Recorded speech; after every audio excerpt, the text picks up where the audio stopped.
tuluina mana wal wajibu jeung ari ngaran wajib ma eta perkara wa ada anu ngajanjian saha Allahu Gusti Allah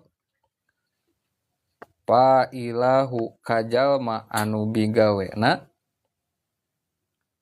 bisawabi ku ganjaran watawa ada sareng ngancam Gusti Allah tarikahu kajalma anu ninggalkeun itu perkara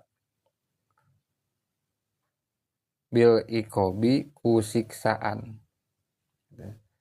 Tasana ieu teh nerangkeun perkara anu wajib diajarna jeung ngajarkeunana oge amal keur jalma umum lah kitu nya, keur jalma anu khusus atau anu umum.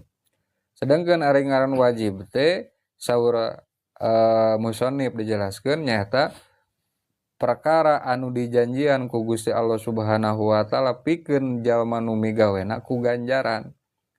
Ta jalma nu ninggalkeunana eta naon diancam ku siksaan gitu. Tah berarti urang nalika diajar kana ieu perkara nu wajib teh urang keur ikhtiar gitu. Ikhtiar tina naon? Ikhtiar tina nyalametkeun diri tina siksana Allah Subhanahu wa taala. Sebalikna di mana-mana jalma embung gitu nya merhatikeun perkara-perkara anu wajib seolah-olah eta jalma teh keur ngondang siksa na Gusti Allah Subhanahu